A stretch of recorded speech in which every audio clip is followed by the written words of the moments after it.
In other news.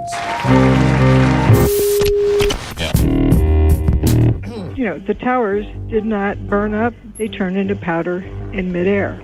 It's scary to have this helicopter hovering around. You walk up to them and confront them. They can't stand that. Welcome to another news. I'm Jeff Brady. Back we go into the fringe. We're going to talk about the concept of fake planes. The idea of fake planes, such as a hologram or post-production TV manipulation, emerged in the mainstream public consciousness after the attacks on September 11th, 2001. A year or so later, there was an increase in those observing chemtrails, or jet aircraft leaving persistent jet contrails that spread out into man-made clouds. A topic that this show, in other news, covered in depth for many years. Well, that artificial cloud cover, as many listeners know, occludes the sun, modifies weather, and consequently reduces the process of photosynthesis, among other problems down here at the surface. Well, as more people pointed their cameras to the sky, strange anomalies were caught on film, such as the aircraft morphing into odd shapes and unexplained reflections. Are these anomalies simply artifacts of distance and an atmosphere filled with particulates? When you stop and think about it, the fake plane topic can be the linchpin to the broader discussions of UFO disclosure, free energy, the 9/11 planes, and chemtrails. It's an area that few people speak about publicly. Past guest Allison Cruz discussed her experiences filming aircraft at night that reconfigured their light arrangements to mimic jets. Well, we talked today with Jennifer O'Brien, a mother of 4 children living in Toronto, Canada, who has witnessed and filmed the so-called fake planes during the day, twilight, and at night. She is one of several people who agreed to be interviewed. In this discussion, you'll hear beeps and tones. I'm leaving some of them in to give you an idea of this type of interference. Jen, welcome to Another News. Thank you for having me.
Hey, what's going on, folks?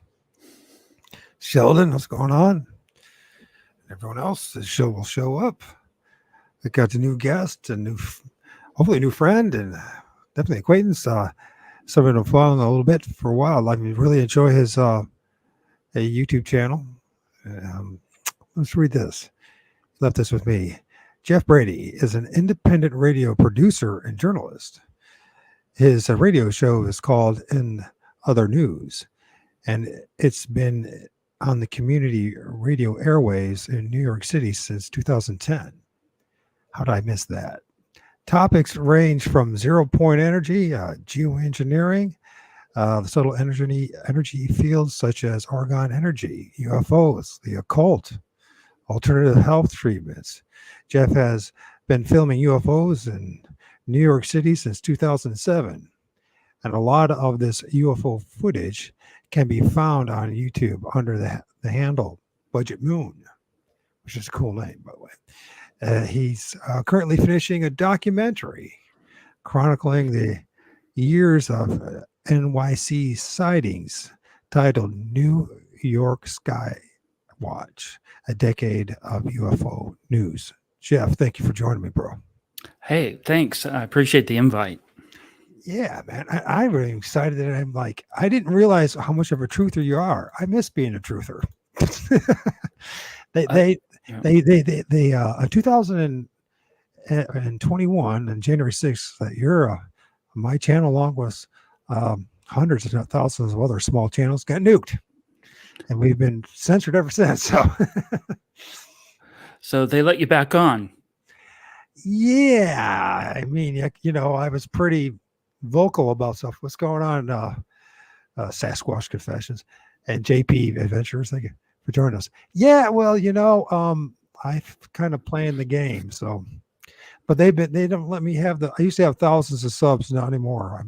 It's taken forever just to break 500. Just happened recently. So, yeah, they certainly throttle people who are talking about sensitive topics, and it's just the way they've been. I haven't really nurtured my channel after I saw that they're interfering with it, and I just posted stuff. Some of the reasons I was posting UFO sightings, I was hoping that I wouldn't get messed with by agencies. I know it's thinking a lot of myself, but there was a lot of interference after posting the material regularly on YouTube. And oh yeah, well, there's so much going on, and when you know as much as we do, you have to say something somewhere, and you got to be willing to fall on your sword. And the small channels, they took us out first, and I really believe that they were more worried about cuts, wounded by 1,000 cuts than the big boys. And so as the smaller guys, we had to fall on our swords, you know what I mean? So especially after the past 4 years, shoot. You know what I mean? Yeah. You got some cool people in your chat room. That's awesome. Yeah. So I'm listening. Go ahead, Michael. I'm listening. No, it's all about you, man. I usually talk a lot about myself, as everybody knows who listens to me. Yeah. Let's learn more about Jeff, man. The story behind the guy that for nearly 18 years, you've been filming stuff in the sky. What motivated you to do this? And also, it seems to me you're one of the maybe the pioneers, maybe when it comes to the chemtrail stuff, as far as posting stuff. Early guys, I should say, because I know I was talking about maybe 2014, 15, but I wasn't as vocal as I should have been. So, yeah, that part of it was part of the filming was to see if these planes are spraying, because at the time, this is 2006, around that time, people didn't believe it. And how could this happen? How could this be allowed, etc.? So let me go out and film and see if they're actually doing it. And you're told it's water vapor, and I saw them turn or whatever. The trail would stop and start, stop and start, and I got it on film. But that was back in, oh my gosh, 2008, 2009, and I posted on YouTube. But even though I filmed it, repeatedly, Yep. there was some part of my brain that was saying, had to double check. Is this really happening? And some of the propaganda from other people would be, well, that's the plane going through certain atmospheric conditions, creating, persistent trail. So all of that is out the window. It's long gone. But early on, it was a thing that you kind of had to, mentally, go through. And in and around that time, but it was 2005, I remember, and I didn't bring the UFO thing in with the chem planes at first. You can go back to the early videos and see that the orbs. I was filming orbs like very early on, but yeah. So anyway, I was seeing the UFOs and the chem planes together. and then it's like, okay, what is going on here? People in Europe were filming it, and that was at a time when YouTube allowed a lot of that footage, or people were just filming that crazy stuff in the air. 2010, 2011, 2012, 2013. There's a guy out there in Italy, Tanker Enemy. Are you familiar with that guy? Gosh, I've been so out. I probably have run across him. He changed his YouTube name. He's from Italy, and he caught amazing stuff out there. But a lot of your viewers might remember, there's a time when you saw, I think we're looking at Virgin Airlines right there. Is that what it is? Okay. Yeah, Virgin 2015. Atlantic. And yeah, so that was the beginning. One time I went out to this field, and I was testing out a pair of binoculars, and I looked straight up and I saw two long triangular shaped craft hovering side by side, and these round spheres, brightly colored spheres, just hovering around it. Everything was stationary. Yeah. And it was straight above me. And this is on the edge of the it's Hunters Point South, looking across the East River. You'll see Manhattan. The UN building is off to the right a little bit. It was just staying there, and I had the opportunity to lay down on the ground and just stare up at it. And that was the catalyst for me that, all right, I'm going to get a better camera. I'm going to just start coming out here as much as possible. And it began to be a numbers game where something is bound to show up if you keep going there several times a week. And they did. That's for sure. It's funny for me. I was the guy always outdoors. And I don't remember the trails at all, and I didn't even pay attention to it. This is ironic because, I used to design nature trails, nice. wallflower, like meadows, bogs, that kind of stuff. That was one of my, then I was on the railroad as a train conductor. So I was outdoors, and then they damaged me with the swine flu jibbity jab in 2009. But then, so that forced me to slow down and actually pay attention to what was going on the internet. And then it's when, like, about 2010, that's when I started hearing about this thing, these things in the lines in the sky, and it's holy crap. And I tried to even talk to my neighbor at the time, who was an air traffic controller. He would not admit it at all. And my buddy upstairs, right, who just retired from the Air Force National Guard and Reserves, and 30-some years, won't admit it. Nobody will admit it. But I was like, how can you guys? I remember there was clear skies. Do you know what I mean? I can't see how everybody can not. And I know it's still such a weird topic, bro. It's like people are in so denial they put their head in the sand. They just don't want to believe it. I think it's such an in your face thing. I think and that one, well, there's numerous things, but like the 1-2 punch, that stuff, and then what happened the past 4 years, it's so overwhelming. Oh my gosh, yeah, of course. I think people just don't want to believe what's right in front of their face. And yeah, I was agitated for a long time about that, and an apathy. Sociologically, you could say, "Oh, this is people are so apathetic." I began to understand that these are personal boundaries and protections that people have to keep their sanity. And so, on one hand, I respect people for keeping the boundary and that material out, because it's not easy to ingest. You're confronted with a lot of breaking apart of certain psychological boundaries that include the propaganda that you've been steeped in for a big chunk of your life. Your And whole when life.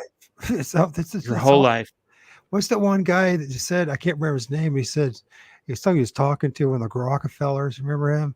And I can't think of his name now. Aaron Russo? It was him, but there's another guy as well. And they said he was talking to him, and the guy said, it was one of the Rockefeller says, we asked him, you lied to us. I think it was about the moon landing. And he says, we didn't just lie to you about that. We lied to you about everything. I'm misquoting, but that's what he was trying to get at. I don't know if you remember that. And it's like, shoot, the more and more I study this stuff, the more it's like, yep, that is the biggest truther bomb that has ever been spoken on the internet. They literally have lied to us about everything. Yeah. All you could do at this point instead of crying is laugh about it, slap your head and go, God, how can we be so gullible? How can we be so easily swayed? You know what I mean? Or be grateful that you've come to a place where you see a different path in front of you that you can begin to move into. That helps. I think we got a different video up there, Michael. Oh shoot! Thanks for catching that. It just, I don't know the settings on that, but I think I could point you to a video if you want to check out.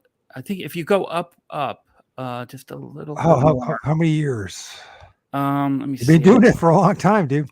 Yeah, it's been many years. Yeah, I just kept going. That was the thing. I kept going. The numbers of times to be out there, it was a probability issue. And then at the same time, I was learning patterns and beginning to, okay. There was another element where I didn't know what to expect, because these objects, these soft looking forms of these UFOs would take a different shape, a different form. What color will it be? You talking about like the plasma anomalies? Whatever these soft forms are. I mean, I have been calling them Etherians. Yeah, so there's that weird thing right there. There's some great ones. Where was the one I wanted to see? The one that looks keep going down. Okay, there it is. The one looks like a flying squirrel. Okay. End of the video I made a compilation, and it's like it looks. I mean, I don't know if you ever seen a flying squirrel, but I've seen it before. You can see a video of it. Now, I don't know how high up in the sky, how many hundreds or thousands of feet, but it was way above those buildings. Yeah. And they had no way, unless a hawk or something snagged a flying squirrel and decided to drop it off in the middle of New York City. These things take all sorts of shapes and size. There's June 2018. Do you see that one? Yeah, we'll find it. There's 2018. That one right there. That one's an interesting one. Budgetmoon one. This one. Yeah. Yes. This is in. I moved to New Jersey for a few years, just across the river, and so I found a park to film at, close to Teterboro Airport, and I caught this thing coming down. It looks like it's a plane landing. Okay, that's not a plane, and luckily there is a cloud bank that it's coming down toward. strange descension. It's in almost a 45-degree angle there. If I got my name right, 45-degree angle. Or Mm-hmm.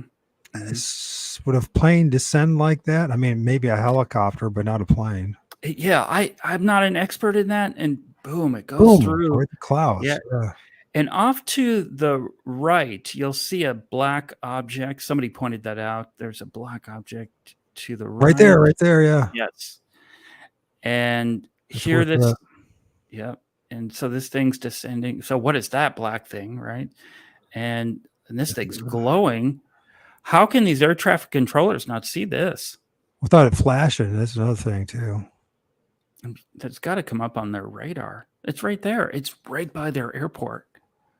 I got a feeling they're seeing it and they're told to keep their mouth shut. That's what I've got a feeling. What are this? Isn't it? They with those agreements, those pieces of paper they have to sign in order to keep their job. Yeah, non-disclosure or whatever it is. Yeah. So a little closer look at this as I zoom in a little bit later. Oh yeah, flares up there, but it's not a plane. And I don't know. To me, that this is one of the best sightings that you just can't argue with. But I've been hearing that in your area, the Hudson River and the valley there, that it's like a common thing. It's been going on for years. I mean, I was listening to these guys talk about their on Paratopia, and they're like, it's times people used to like line up along the river there and watch the stuff just for something to do on a weekend. I remember that. Yes, I remember watching those videos. Oh man, back in the 90s, there were these videos. Oh yeah, and there you have a helicopter that had gone to that site, right where that plane was. Yeah, the Hudson Valley. You have Pine Bush. You have legendary Pine Bush. Yeah, Bear Mountain out there. I was at Bear Mountain. I saw a friend of mine, Skywatch friend, moved to Pine Bush, and he lives there. He lives there. He's loving it. Yeah.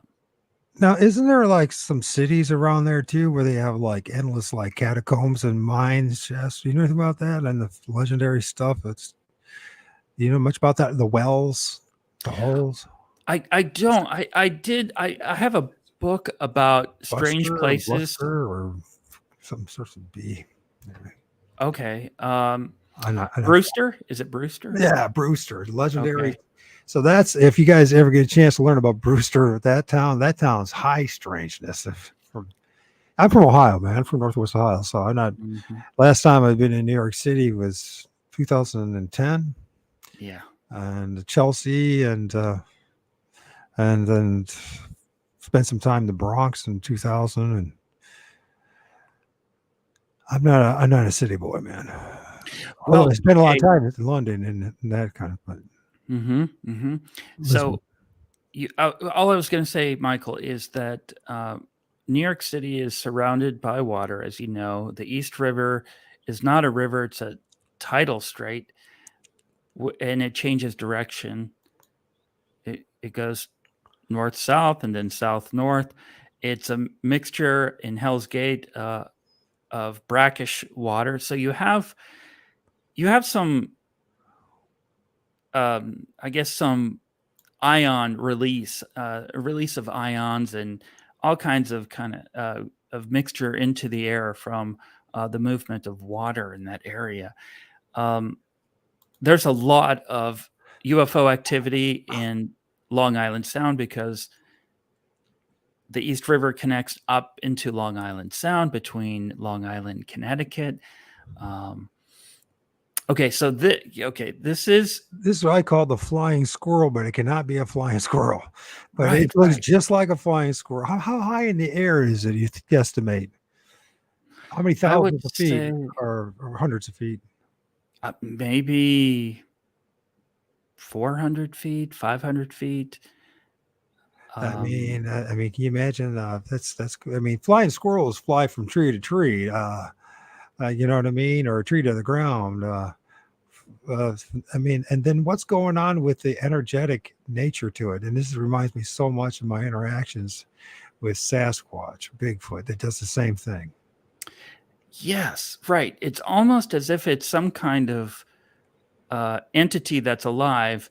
I noticed that I was reading Tom Dongo's book.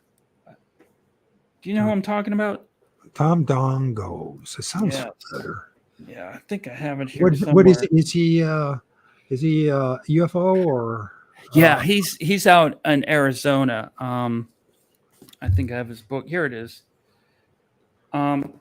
He writes about how they're almost like animals or entities, and I agree with him. They know that you're watching them, and they will begin to hide or respond in a way that they know that you're watching them, or deceive you in the shapes of forms of convention that you're looking at balloons. Yes, aircraft, right. Adaptive camouflage. Exactly. I don't know why this one just decided it wanted to look like a flying squirrel, but what the heck? I mean, well, yeah, this one has in the very center. It's hard to see, like the video version that's not in YouTube. I don't know if you can see it. There's a round black. That's it. You see it. There's a dark center in it. I don't know what that is. It's almost as if I don't know what it is. If that's none of us do. We're just speculating. That's right. the thing about us. All this time doing this stuff, and we know we have lots of imagery of whether it's on the ground, in the air, etc. And yet, if we're honest about what we're dealing with, we don't know what the hell we're doing. I mean, Here. we're like Charles Fort or John A. Keel or those guys. Of course, yes. Yeah. So I mean, they were warning us about this and telling us about this in this kind of ultra dimensional beings. I mean, these are guys that, like Keel. I mean, he had interactions with the Yeti.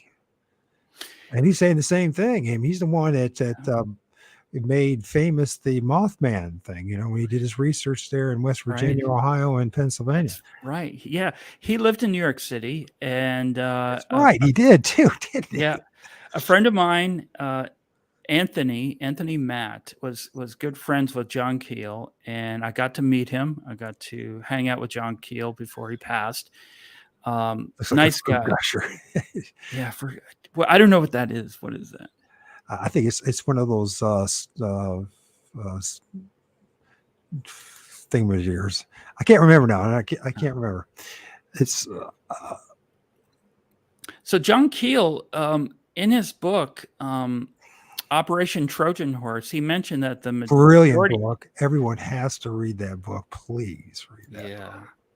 He mentioned soft outside, chilly inside. Okay, okay. Yeah. Oh yeah, I remember what you're talking about now. Soft outside with chilly inside. Oh, it's been a long time since I've had one of those. They've been around forever, man. Anyway, so yeah, John mentioned in his book the majority of sightings are soft objects, and I think he referred to them as aeroforms, but there's a writer from the 40s and 50s into the UFO lore named Meade Lane, who called them aeroforms. Meade Lane, that sounds familiar too. Aeroforms. Okay. Mm-hmm. And I mean, look at this. Look, okay, so it's spread out, flapping like it's the 4 or 5 points like the star, and then it blows up like that. Now you would instinctively say, oh, that's a balloon. Except when you really start paying attention to this stuff, you realize, like, for instance, the tassels or the strings that are to it, those things should move dramatically compared to the balloon if it's blown in the wind, and it's staying straight. Now, you could have weight on that, but then you also consider the fact that if you have weight on that, then that balloon's going to have a hell of a lot hard. It's going to have a hell of a time going hundreds or thousands of feet in the air. Correct. Correct. And it descended almost straight down, which balloons don't do that. No, and it just blows up. And listen, do you think that maybe that what people are seeing and what they think are no, Mike, we appreciate your contribution. Mike's a good Yeah. guy. Mike's he's in the paranormal research, and he's working with Bigfooters out Nice. in the Thank you, woods. Mike. Yeah. And JT's another cool dude as well. He's the one that I started doing a show with. The reason you and I are doing this show is because of JT. He bailed me out by getting me and helping me to pay for a new computer. But anyways, back to this. Excellent. I mean, this whole thing, these aeriform, these plasmic like beings, do you think they could also be like tricking us? And it's kind of like before it was angels, and then it became UFOs. In between then there were the blimps. That's right. Are they just presenting themselves based on what they know? That they must know what we're thinking and what we're doing down here. That's what it comes down to.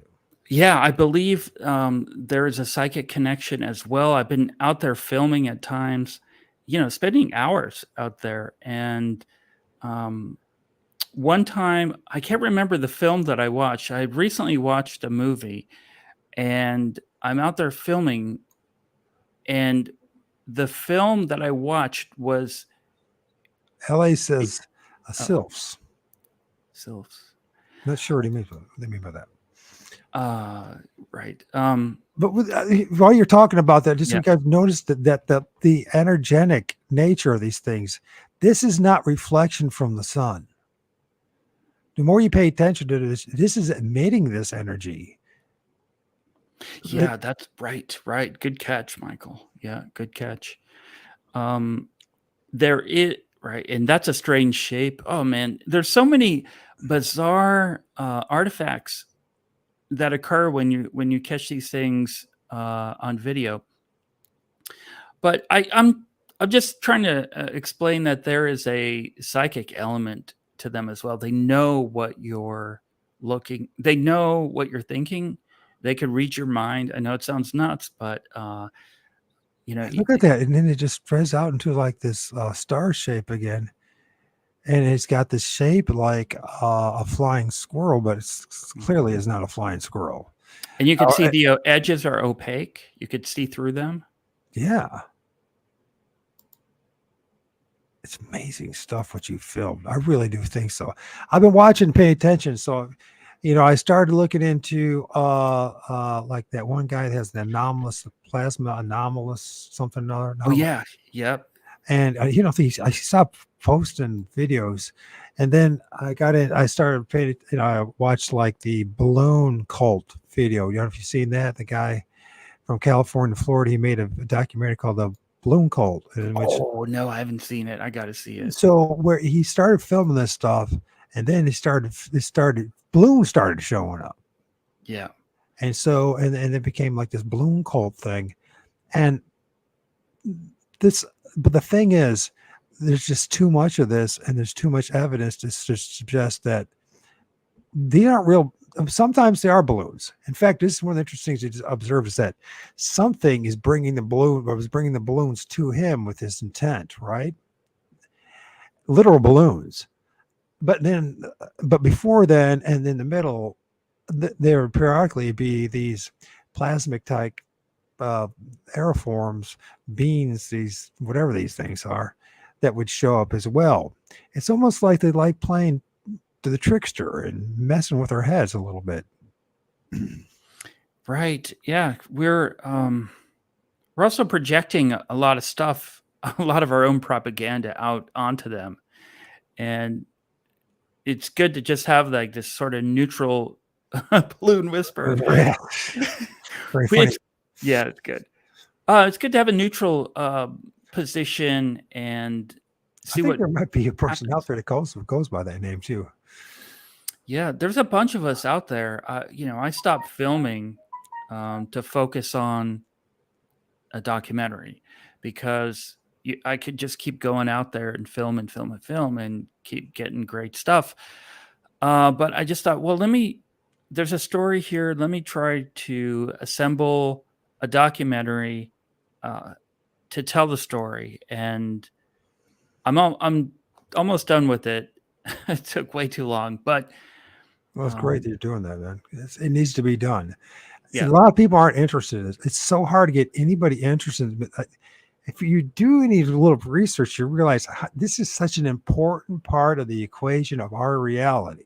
Yes. This has nothing, people, I don't care about UFOs. I say UFOs. Now, this is not what this is about. This is about a greater part of reality.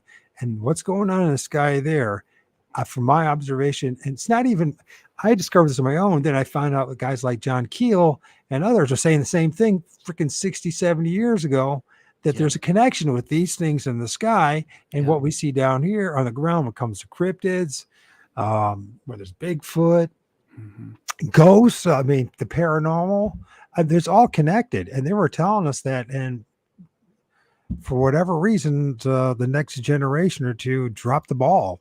And we're catching up again. Maybe it's because of digital cameras we can start catching this stuff. But yeah, Sasquatch Chronicles, I appreciate that. Yeah, the documentary is going to be looking at the location, which is right across the river from Manhattan, which is gone. It is it's all built up residential high rises, huge, massive residential compounds. So that place is long gone, but it used to be the Jack Frost sugar refinery in the early 1900s. And then before that, just like any other river and, area of a river and tributary near it, that had to be an Indian village for sure. they talk about those stone structures and that kind of stuff. Do you know what I'm talking about around where you're at? Is there any kind of connection to it in the woods and all that? I don't know if they're really. There were some filmmakers that explored this, and their documentary was titled "Flirting with Leprechauns," and I was lucky to have gone to see the premiere of it, but it's gone. Their film is gone. I can't even find it online. It vanished. That's the way these things go. It's very Fortean. It's so Fortean, and it's very anti-structure, and it seems like when there's like, okay, I filmed a bunch of stuff last year. And I remember filming it in February, and trees around my neighborhood here, and talking to a couple of neighbors, asking, what am I doing filming the trees? I said, they're dying. Sure enough, a year later, almost less. I mean, this is February. They started whacking away at the trees this month, just chopping away every single tree. And I filmed entities and orbs and stuff. And I'm just wondering if there's also some kind of harbinger type of thing, or some kind of like trying to warn whoever may be able to see that there's something can happen. Like you were talking about this location where it was one thing at one time, and then it was changed. A lot of places that ended up having sightings or encounters, it's like 2017, are now built up. Oh, no longer right. No longer fields or woods. They're actually right. I just wonder. No, Michael, you touched on something really, really important. So there's so much interference when you begin to tune in and begin to see these objects and record them on video and present them to the public. You get on the radar of other things that don't want you to do that. And the other things are not necessarily human beings. Right. There is a writer named Carissa Conti who hold that thought. Just for those who are watching this or may watch this, I want you to pay attention to this lollipop thing, balloon-like thing, and pay attention to this supposed string. It's as straight as an arrow. It should be blowing around if it was a balloon. It should be blowing along much more dramatically than the balloon itself. This is not a balloon. Go ahead. Sure. A quick aside, that was filmed in the Bronx. A friend of mine, Ryan, was with me. We were in the Bronx Botanical Garden, and that showed up. It's amazing. You really observe it. You're like, how can this possibly be? I just, when you really pay attention, I don't understand why people are not as enthralled as you and I are, and people like, I mean, you just look at it, and you're like, no, that's not a balloon. I'm sorry. I don't know much, but I know that. I have enough common sense to know if that was a string on a balloon, it'd be flying all over the place. It is straight as an arrow. Right. These are easy to dismiss for people who, for whatever reason, are don't want to look at this stuff. But Carissa Conti had called them interdimensional negative entities, and they Yes. and her book is titled "Chasing Phantoms." She's been a guest in other news several times, and she goes into depth on gang stalking and the more esoteric nature associated with gang stalking. And she's got her own website, intoworlds.net, the number 2 worlds.net. So if you want a good site to dig around. And here's the other thing too, I've discovered too, they talk about magnetic fields. They talk a lot of this where a lot of this activity is, but it's the negative electromagnetic fields. That is also supposedly is association with a lot of these things showing up. The negative, not the positive, the negative side of these magnetic fields that surround us. You're right, Michael. And I'm not talking about like emotional or spiritually or bad. I'm talking it's like negative, like right, positive. and inversion. Right. Mm-hmm. Yeah, it's referenced in Wilhelm Reich references that in describing orgone energy. There's positive orgone radiation and deadly orgone radiation. Yeah, so you begin to get on their radar when you start to film, and so in the documentary, I look at some of the interference. I caught a lot of the interference on video, such as people spying on me through behind piles of dirt at this field, helicopters, just circling my building. Because after a while, you start thinking you're paranoid. You're just like, no, this stuff's really, the thing is, sorry about that, Jeff, but just on the Sasquatch and Bigfoot research side, very similar things happen. Seriously. Totally. I believe. I mean, there's just, so, I mean, I've had people rummage through my garbage. Oh, wow. Starting in 2017, once I first, started investigating this stuff and then had my first encounter. I mean, literally, the ones that Blackwater, the Boston bee thing that we're not allowed to talk about that happened. Boston Marathon. Yeah, Boston Marathon bee thing event. They were wearing the khaki pants and the black, thing, and then going through my garden. I'm in Northwest Ohio. I'm just a dude researching Bigfoot. It had an encounter. Why? What? Sometimes I wonder. I know I didn't imagine it. I mean, I saw it. I saw it as plain as day. I saw the guys go through my garbage, throw it in the back of their pickup truck, and take off. Wow. I don't know. I did a number of interviews with people who were gang stalked. They call them TIs, targeted individuals. That's on the website inothernewsradio.com. And that goes down a rabbit hole I didn't even know existed. But it is people who are looking for evidence and even for themselves. Was your intention, Michael, to bring whatever research you gathered to the public domain? Yeah, and you're bringing up this whole thing. We call it in the Bigfoot community at times like the game is on, or once they know that once they know that the game is on. So it's this whole thing, and power of intent. I really do believe I didn't intend on doing it. My intention was to expose the Patterson film that this whole thing about Sasquatch was a government psyop, only to find out. And how it is as being researchers like us, we're pretty intense about it, right? So within 6 months after interviewing people and researching, I'm having an encounter standing next to a Crow Indian medicine man, and there's 2 Sasquatches in that ravine in the middle of a cemetery in the middle of my town where they shouldn't have been, and one's crawling up and got 15 feet in front of me and him. And then and Massive Man turned out to be a bizarre part of the story too. None of this stuff would I ever expect to happen. And so, and then this, because it's so Fortean in his nature, right? And it's so bizarre, you try to share the story with people. And so everyone's got in their camps and it's set in their ways. And there's no way that they can believe, there's no way they can believe your story. It's because your story's so absurd. It's so bizarre. You know what I mean? Like you were talking about earlier about gang stalking. It makes absolutely no sense. It makes you sound like you're paranoid. But then you're like, listen, we're not paranoid. This stuff is happening. Yeah, it is. Unfortunately, it's brutal.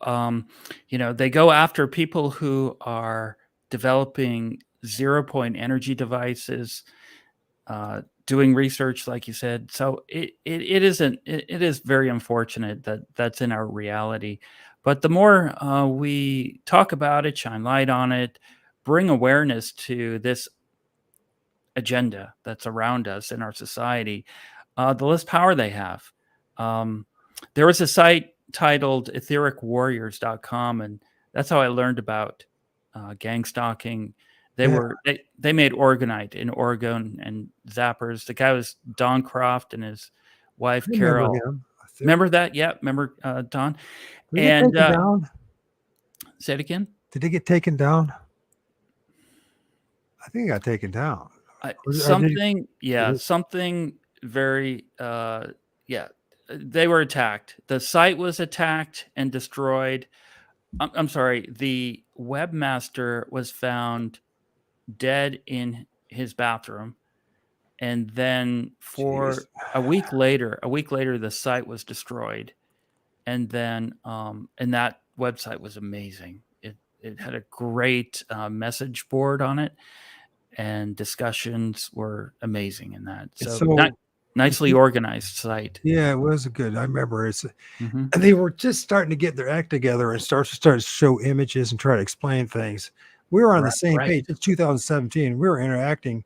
I was at that time. I was kind of was a hardcore Christian at the time. Not that anymore, but at the time, I thought this stuff was like demons and monsters. And all that. Now I realize it's a little more complicated than that, than what the priest and the church and the Bible says.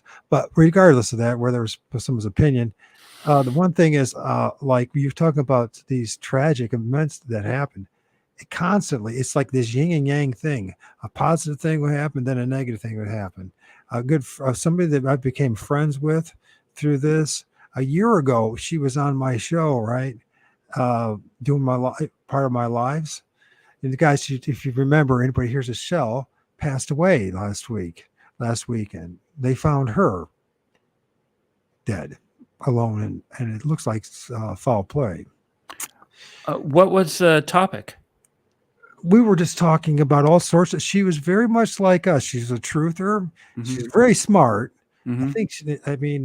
She knew a lot of stuff. She knew all the stuff that, like, we knew. When it came to chemtrails, directed energy weapons and all that, but we were generally talking about Bigfoot and that kind of stuff, right? But she also knew other stuff, and it's like, and I'm not saying that tragedy doesn't happen outside of the community or this, but it just seems to be, if you can't keep yourself centered in all this, it can I don't know how to say this, because I can't it's not fair to me to blame her. It's because I don't think it really was her fault, but I would have to say, the same token, if you can't deal with the truth of what's about to be unveiled in front of you, because once you know the truth, here's another brutal part. Maybe you tell me if you have the same experience, Jeff. Your social, your friends and family members, everybody is like, see you later, nice knowing you, you're crazy, you're out of your mind, and I've lost, I almost lost my son over this, for just asking questions, just to want to know the truth. There's more than human involvement going on here. Michael, you're absolutely correct. I think it happens to most people who kind of break through programming and begin to do honest and spiritually honest research, and reject the propaganda, reject the social norm, and begin to do their own work. And they could be wrong, but they're following their own, intuition, which is great. You're going to have social meltdowns. You're going to lose friends and family members. People who secretly didn't respect you will challenge you and, no longer become friends or an association. Definitely, you'll go through that. True. Mhm. It's universal experience. And then once you get involved in this stuff, then you have to go through all this. I mean, it's almost like every person's, I've been bringing this up lately. It's like every person's journey's been specifically tailored, designed for you. It's your own unique experience. And if you try to, and when you start comparing it with other people, then everyone gets all, if your experience doesn't look like mine, you're lying, you're a fraud, you're faking it, you're a hoaxer, etc. And you start to realize that my experience is my own specific tailored experience. That something else was involved, offered it up to me. And I think they use this to confuse us and to divide us. And if we can't come together with this realization that each person's experience is uniquely different, and if it doesn't quite fit in with what you want it to be and the way you see it should be, right? Perfect. UFO community, Oddie, you got to know this. And the same thing, because I've been paying attention to you guys, but when it comes to the Bigfoot community, we're so divided, fragmented, different camps. You got to be flesh and blood or you woo, this, that, and the other. Mm-hmm. And you know how it is in UFO. If you've been doing this for all, it's all freaking fragmented and, Mm-hmm. So what happens? It's of course there's different motivations. There are hoaxers. There's people that just want to make a name for themselves. There's people that actually, then there's also really have had experiences, and we're trying to figure this stuff out, and we can't seem to accept the fact that it's uniquely tailored, different for each person. Yeah, the Bigfoot community is definitely notorious for having its factions and infighting and all of that. And it's such a fascinating area. I love to learn about it and learn about these federal parks, these national parks all over the country. It's really all over the world, but certainly in North America. And all the sightings that are happening. And I love learning about the psychic element of Bigfoot as well, because I came across a book titled Psychic Bigfoot in a secondhand store by Kawani Lapsaritis. Yes. Do you know that guy? Oh, you got it. There you got the book. If you, I know him. He's a really good interview if you get him on. I imagine we will. Oh, wonderful. We just started doing this. Me and Sasquatch Confessions started to do one called Sasquatch Confessions and Friends. And so our first one was Wednesday. We already got 2 lined up for next week, another one for next week. We'll snowball. There's lots of people and I'm hoping at least our approach is that we'll talk to people from all camps and try to find some common ground. Excellent. You know what I mean? I mean, I'm not like really fundamentalist I've had really woo experiences, but I'm not a spiritual person or woo, if that makes sense. My background's in science background and environmental science and management. And like I told you earlier, I just used to design like nature trails and that kind of stuff, and bogs and wildflower meadows and blah, blah, blah. And worked with native fauna. Ecology. It's really cool. But saying that, I mean, I'm not like this tree hugger or new age dude. I'm not. I'm far from it. But the same token, I'm not one of those flesh and blood, have a weapon and walking around with a pistol and my shotgun and out to try to hunt down a Bigfoot and all that either, right? Okay. I'm just a guy in the middle, just got caught up in this stuff. That's all it is. Gathering data. You're gathering data. Researchers. Yep. I'm a truther. Absolutely. I'm a truther by heart that fell into this Bigfoot community. And it's really awkward because when you're one of us and you've been doing the research like us, it's kind of like, how do you fit in? You know what I mean? Because you know better. You just know you need to be at the fringe if you want to know the truth.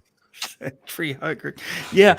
I'm reading that message. Yeah, I hear what you're saying. You're a scientist, essentially gathering data, and you're uncovering you're not denying what you're finding, Well, and that's that's part of the scientific method is to try to do your best not to have your bias get in the way.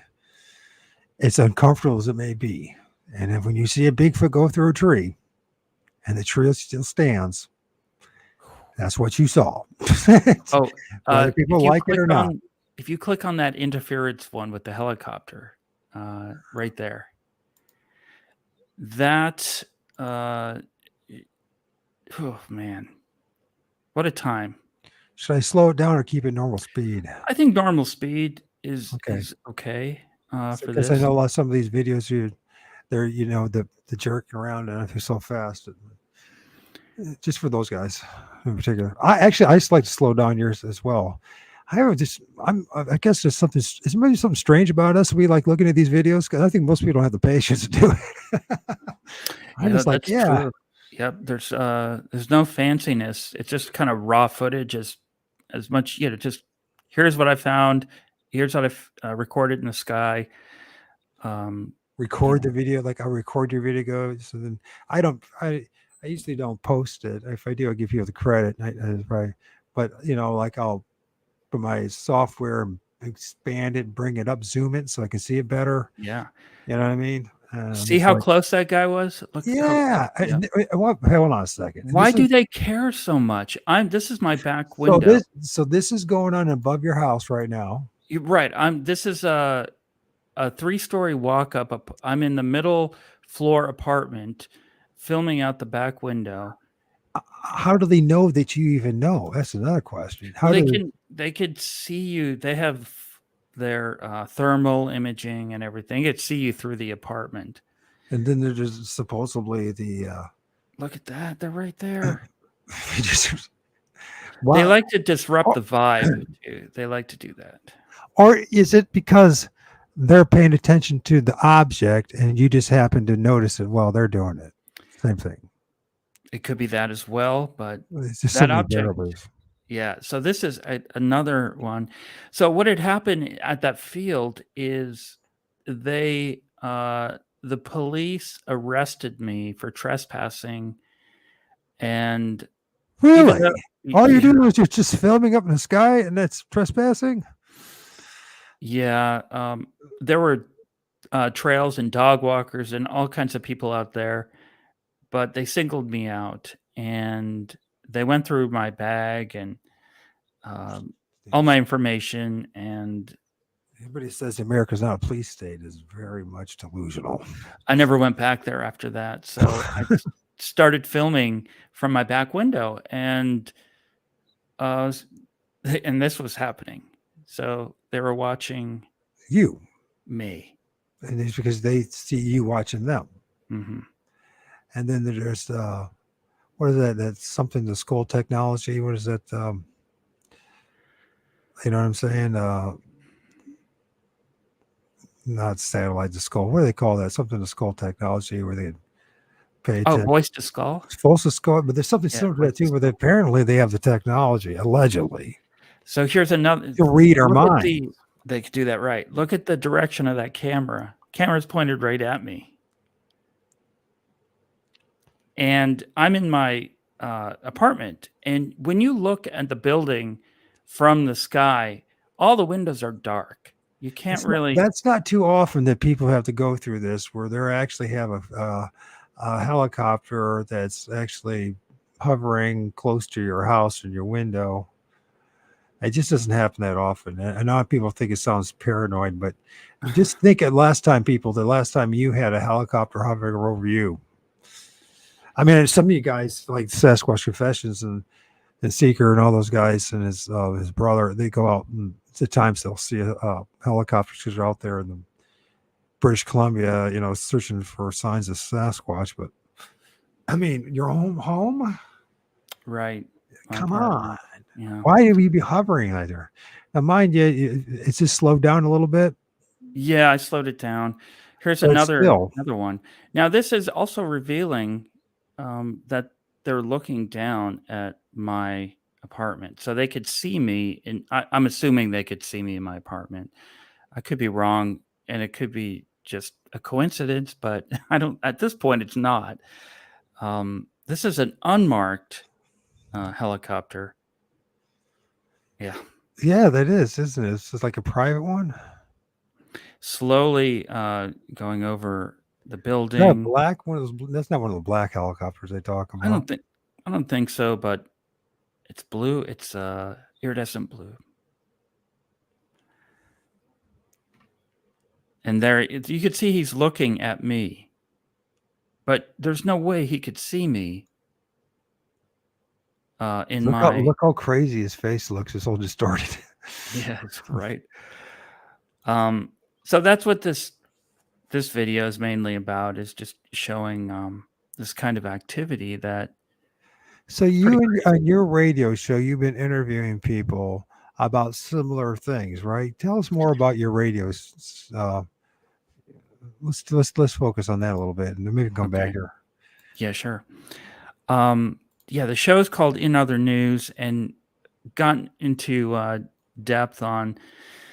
That's one of the stations that the show is on, but that's the website where you can. It's been hacked a couple times, so I lost my archives. But you can search using the year and stuff through the with the search engine there, so that can help. You can donate. So there's the gang stalking. So there's a whole bunch of shows there on gang stalking, and if you want to go deep into that, yeah. And you've been doing it for a long time. We're talking about it. You can see the 2013. So yeah, and like I said, I learned about it through Don Croft's site, and I thought, okay, this is important, because they were gifting Organite to different places, and people were getting gang stalked. There would be cars following them. There were all kinds of crazy stuff happening to them. But I've been playing a lot of past shows because I'm working on the documentary now. So, that's a good one right there. Jay Valentine, that show with Jay Valentine, he's trying to redo all the voter rolls in 3,200 counties in the United States to get rid of the duplicate and triplicate and just multiple bad addresses. Yeah. So he's the voting, it's so scandalous, the whole damn place. Yeah. So I mean, there are heroes out there that you don't hear much about, like Jay, who's doing all this work right now. His main work is to expose insurance fraud. So he's got a great, quick database system that's super advanced, quicker than I forgot SQL. It's faster than SQL, and that's what a lot of the voter rolls are using across the counties. And his system will you could access voter databases with your phone under his system. Anyway, that's it's worth listening to. Hopefully, it happens soon. After what we just witnessed, I mean, actually, I gave up on the national. I gave up on voting altogether. Sure. 20 years ago, after the first. Well, pretty much when Bush, actually 2000, after Oh, right. Gore handed over the hanging Chad. You didn't even fight it. It's like, yeah, sure. Like he was like planned. It was always planned all along that Bush Jr. was going to be the next czar. They are watching. Yeah, definitely watching you. Thanks.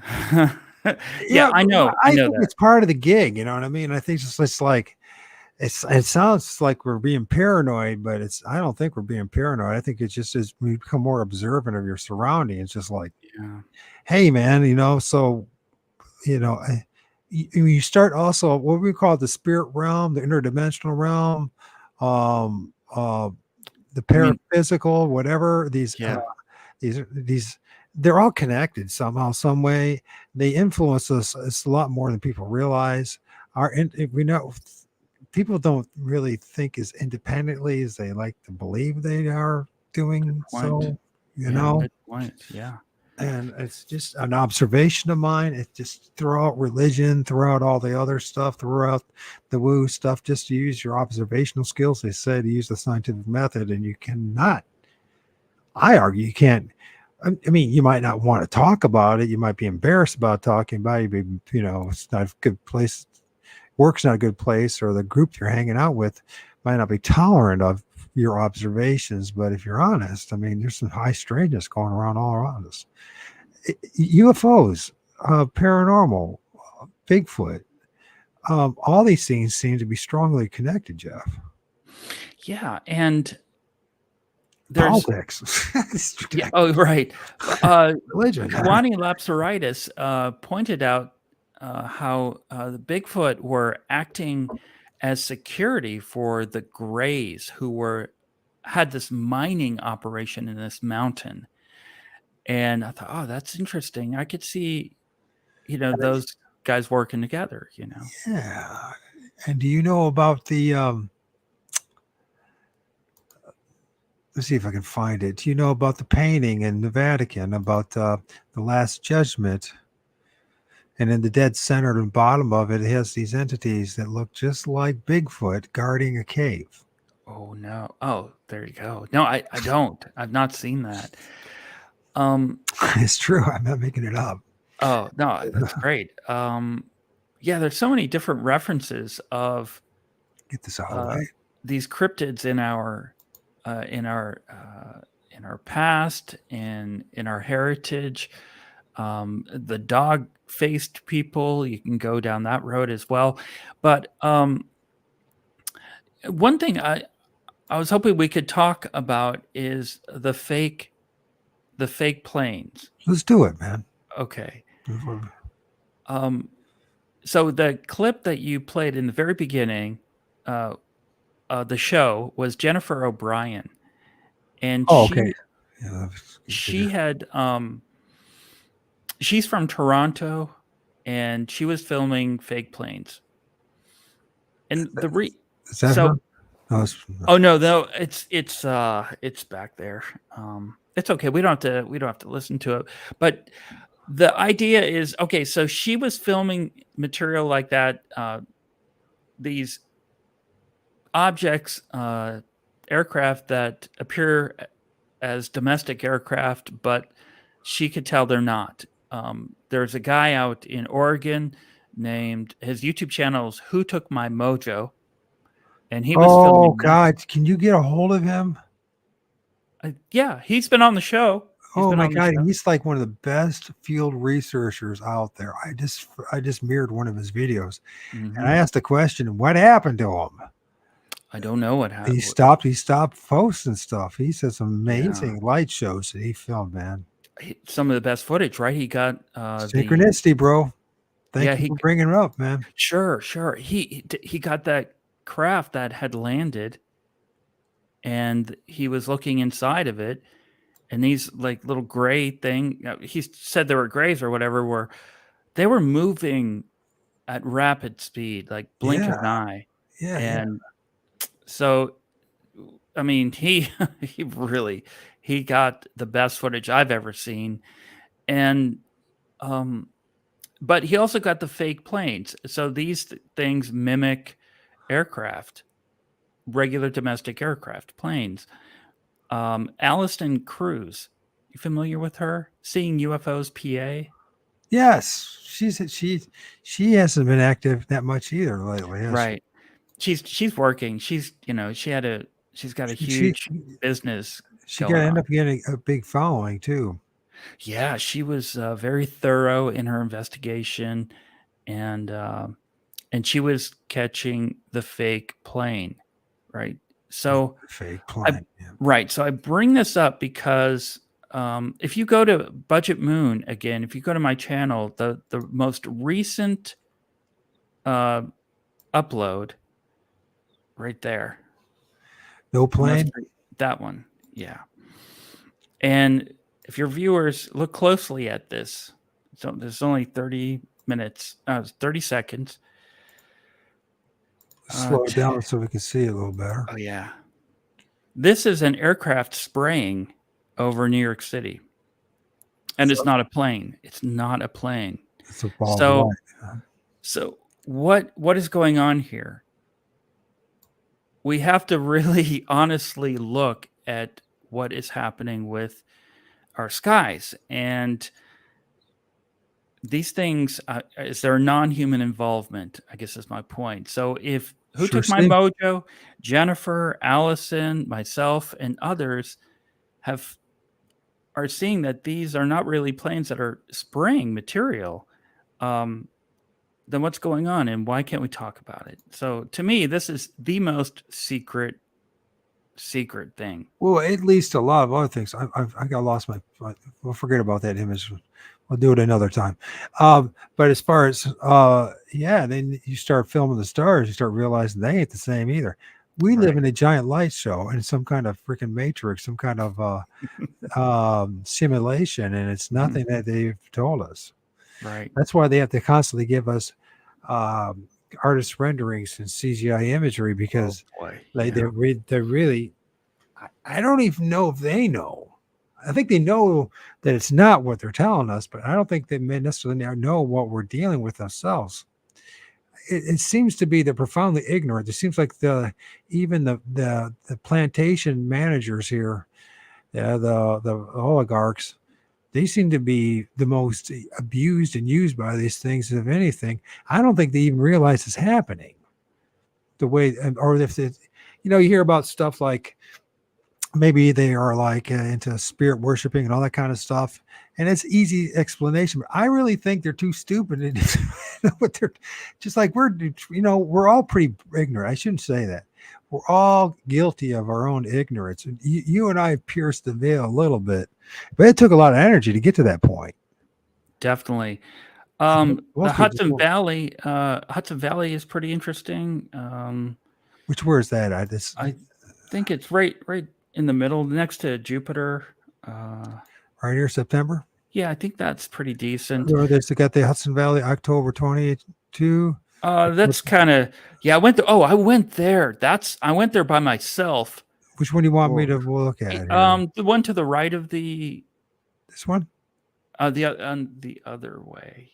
Wait, that one's good too. Either way, pick you can play both of them. How's that? Sorry. Yeah. Sorry. So, look at that. It's what's going on there. It's bouncing back and forth. Or is that from your camera movement, or is that from?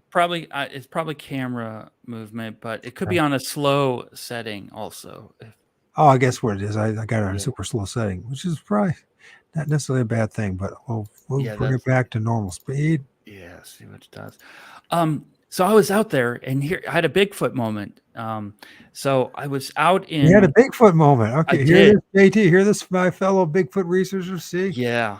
So look, I rode my motorcycle out to Bear Mountain, and one night, and to catch UFOs because my friend lived near. We had gone there before. He lived out there, and he couldn't make it, so I went there alone. And it's basically pitch black out there. It's not moving very fast, is it? No, it's just a slow descent. It seems. Now, what do you think that is? You say UFO, I'm assuming, but what? It just disappeared behind the tree line. It's hard to say. I mean, it's unidentified flying object at night. So I'm just filming at night. Right. How am I doing this? Right. Everything's vague. You ever notice that, bro? Everything's vague. Alex is okay. It's okay. It's a joke. I can't help but laugh. You never get so serious about it, but I think you really have to take a good laugh at what's going on. It's so vague. Yeah. Sasquatch is signing off. Sasquatch confession. Okay, bro. We'll talk to you later, man. He's gonna be doing a live soon himself. Very nice. So Michael, I was out there and I heard this right behind like a mound, like a a hill that was right by me. I heard, but it was huge. It was like a giant made that sound. You know, How many times have I heard that from people? you've heard this, right? I've had my own Oh, you've had, experiences, but I okay. have not had the. I've had the samurai chatter and my name be called out, but and the tree knocking thing, which I think is actually a tree popping thing. I don't think he thinks knocking on a tree. I think he's just popping on it. There's a Australia's he calls the orb whisperer, right? Mhm. And he brought up that they come out of the trees, and I'm not saying that all of them do, but at least I have observed that, and I The think orbs do, or the yeah, I think what yeah. Allison saw think of that. it this way: out of body experiences. When people have their out of body experiences, they talk about a lot of times it sounds like an explosion when their spirit disconnects from the body, type of thing. Mm-hmm. And I mean, I could be completely off, but that's what it reminds me of. That there's something going on inside the trees. A lot of times when I have encounters or sightings, like I've had one in my backyard in 2017. I filmed a lot of stuff, and then the trees start dying afterwards. Oh, that's a A lot shame. of, I hate to hear that. they have to use a lot of energy out of the life force, if you will, Wow. almost like radiation poisoning sickness type of thing. You know what I mean? But it's happening to. Well, we hear about that in UFOs too, right? The plants, how the ground's burnt. There's at times, not always, but at times, higher elevation of radiation, right? We hear that. I mean, I don't know if it's true or not because we're Right. but Right. You hear multiple accounts of that. Carla Turner, Dr. Turner had reported on that. Are you familiar with her work? she passed away. I just read her book. Correct. Oh, yeah. Which one? Masquerade of Angels? I haven't taken, and I haven't read. I haven't read the Masquerade of Angels yet, but I've listened to it. I listened to that one, so it's very interesting. And so that once again, there are more of a connection with UFOs and interdimensional beings or spirits or some whatever you want to call it. If you want to call them demons or whatever, I mean, you're just placeholders. I don't think any of us know what we're talking about. Except it's not always such a wonderful thing when you have an experience with an alien, alleged alien, right? Yeah. So my sense is I don't get a negative feeling from some of these entities or whatever they are that I'm putting on video and seeing. I'm getting a sense, there were times when a lot of us, because there were some other people filming in New York City, and we would talk about it, and we would notice that we would feel a certain way. We would know that they were there, and nauseous, fatigued, out a little airheaded. yeah, it was a little bit like that. Yeah, just kind of a slight sort of vibration in your skull, a very fine vibration. And so that's how beautiful. Look how beautiful it is. That's right near Bear Mountain. So I bet there's so much going on underground there.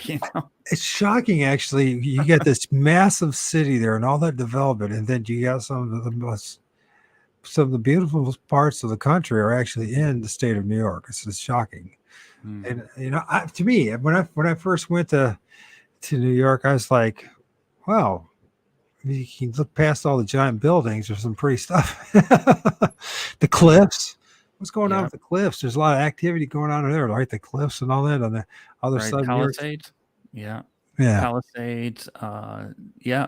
I lived right over there. I did some stealth camping on the Palisade cliffs and got the crap scared out of me by something screaming like at night. It wasn't human. It was not a human scream. The woman sound like the woman screaming. Yes. Yes. A lot of people associate that with Bigfoot. Here's one of the problems I'm having with my research too with Bigfoot is like tree structures associated with Bigfoot, the screaming, the chatter, but no one's ever seen actually Bigfoot do it. No one's ever seen Bigfoot actually build the tree structures. No one's ever seen Bigfoot do the screaming. Now, I'm not trying to I'm not saying it's not Bigfoot. That's important, though, but to but I, know, to discern. right. But where I'm filming multiple different looking entities in the trees. And once you can distinguish between pareidolia and things that are popping out of trees that clearly are not pareidolia, it takes some time. And you need to get a decent camera. I started using my P900 to start filming around the trees, and instead of using the phone. And although phones, they're certainly some more superior than they were maybe 10 years ago or 7 years ago. Still P900, just for some reason, magnification, whatever's going with that lens, I get crisper images of these things. Yeah. And once you see what I'm filming, it's hard to say they're pareidolia. It really is. So Right. Yeah. Those Nikons, yeah. Really, those are great cameras. They take great photographs. I mean, there's better ones out there, but for the money, a refurbished P900, it's the best way to go, right? Low budget. They have the P1000, but That's that's big. That's a very big camera. It's too bulky a So little bit, huh? here, yeah, it's very bulky. It's on slow speed, but this is. I wanted to because last time we get talking, and then the next thing you know, we're looking at somebody else's video. Yeah. So far, I think we'll get away with it because I don't have audio. So yeah, the audio is what nails you, the music and all that. This is a fake plane. This is a UFO mimicking a plane. So you have the blinking, the blinking light. Yeah, look at that. It's the one. I filmed something very similar to this too. I just take stills. The P900 is better for stills, for sure. And I'm filming stuff too, but I feel like there'd be like two long black lines and then a white or a red light that's running in between them, bouncing back and forth, and it's not a light from the plane. But I don't think it's a satellite either. It can't be a satellite. I don't know what the hell it is. We'll call it UFO, but so you see that hill below. So that goes down into a valley, and that was the valley I was in like a month ago filming by myself, and I heard the Sasquatch sigh. So you have this is Bear Mountain. Bear Mountain. So you have UFOs and Sasquatch here. It's legendary.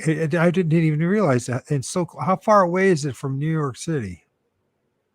Oh, maybe like 45 minutes, an hour drive.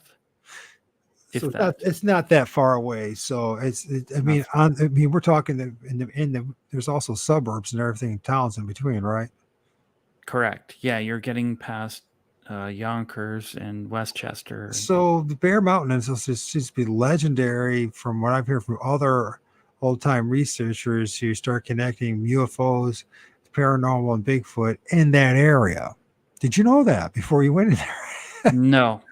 Okay. No. Right. So my theory is that I think these are the grays and the mantids. Now, again, this is right by where Whitley Strieber's cabin is located. Same area. So it's a hot spot. There's no reason to deny that Whitney Strieber went through. I mean, Communion is a classic book, and it's one of those books you need to read as well. So if you're not even interested in UFOs or aliens, you should read it anyways, because it's going to change your insight about what's going on. If you're a religious person, you'll probably appreciate it for it, because it's this you maybe call it spiritual. But if you're a UFO or and the alien abduction, all that kind of stuff, is like the behavior sounds so similar. These things are supposed to be flesh and blood? How do they go through walls? Bigfoot goes through walls. There you go. Yeah. So they know how to phase in and out of reality. They know how to, they know how to do that, I guess. I've not experienced that, but yeah. So we just knowing that they are there, and it's true that they're Look at this thing. I remember this day. I bet you do. Tell us about that day and that moment. Tell us about it. And here's another one. I went up there with the Skywatch friend who goes by Koosmyk on YouTube, KOOSMYK. He lives up there in Pine Bush now. He's lucky, and he bought a house up there. But we drove up to this dark trail, and we went there at night, and just flashlights went up to this overlook, and we could see across the Hudson River, and we're filming with our cameras pointed west, and so we could see the top of the ridge of Bear Mountain, and we're seeing all this activity right above the ridge, and there's no noise. You can't hear. It's all silent. So this is, are there underground bases in this area? Are probably Rumor is there's supposed to be tunnels. And, at least tunnels. West Point is right there. Old mines, right? Mines, tunnels. Right? Yeah. Oh, right. Okay. That's the other factor is Ellen Crystal, who wrote Silent Invasion. Her Pine Bush is nearby. Well, it's not nearby. It's a drive. It's across the river, of course, and a little inland toward western area if you look on the map. And she has documented in her deep research. She went all out. She was obsessed, which is fine. But that's what happens to all of us. Why wouldn't you? What's happened? Yeah, she was hearing what sounded like drilling sounds in these fields out there in Pine Bush, and music. I wish JT was here. Him and his brother heard music coming out of a tree when they were field researching in British Columbia, in the mountains. Oh wow! It sounded like flute or Indian music, but there's no one around. That's pretty cool. Yeah. Anyway, so here's one of those UFOs. What was that fast thing that went by it? This is just moving across the sky. Those are stars in the background. Is that a star? Let's go back here. It's going right there. Oh, these are stills. First, I'm going to stop here. The red light, and there's a small red light right there, and there's a little dark thing going on. You notice that? Yeah. Oh, I didn't see it before. It's almost like it's a V shape.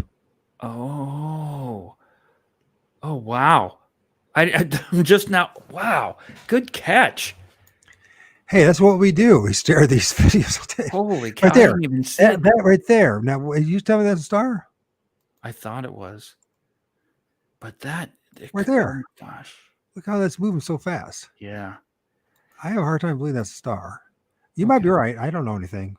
And that day you were there. But look how fast that's going. I mean, there's the trees are stationed there. And that thing's... Wow, that could have been one of those V things. Those are notorious out there at the Hudson Valley. Oh my God, look at that. We're not talking shootings. You use a lot of shooting stars that night? Not that I recall. Dude, look what we're looking at here. And I know it's the part of the problem is the shakiness. I got to slow this down. That's part of the problem too. Go so fast. If you don't mind doing this, I find this fascinating because you're filming a lot more than just what appears. I wish I could get my Bigfooters and friends and all that to pay attention to this because there ain't no way you're going to understand what Bigfoot is until you pay attention to this. They're connected, man. I mean, I wish it was just my opinion, but there's too much evidence. But watch that. So that's pretty much stationary, and that thing's shooting north. Look at that. I know it's the shakiness will give it to the, it's hard to, without a tripod. There's another one right there. Yeah. I'm actually I'm using a tripod, and there's a giant lens, and the way I'm able to either you're in the middle of a meteor shower or there's something else going on, man. And you didn't see. There goes another one. There's a camera, just for your viewers, so they know. There's See a that? camera. Whoa. Wait, that was your camera. I'm going to see that. That was Yeah. you. I'm going to say, no way. So it's June. There's a camera you can get that has a high ISO setting, so you can record at night.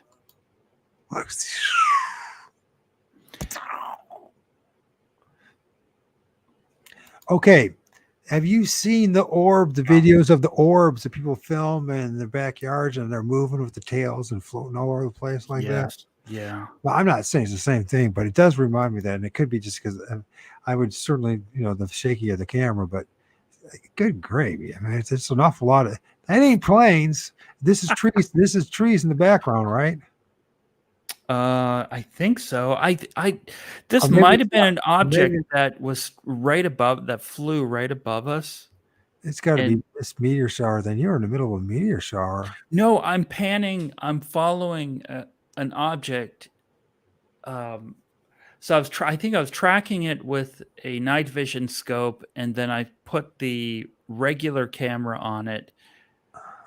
So that's the thing. So the high ISO, I'm trying to see if I can see any structure or anything in it, because with night vision, it's just a blob. It's just a glowing blob. Oh, I think those streaks running by. I think those are stars, Michael. I really think they are. Okay, they could be. I mean, maybe it looks like a meteor shower. Then okay, you know better than me. You're the one filming it, so whatever it is, it's pretty cool looking. I know when you slow it down, it looks like. Thanks for clarifying that.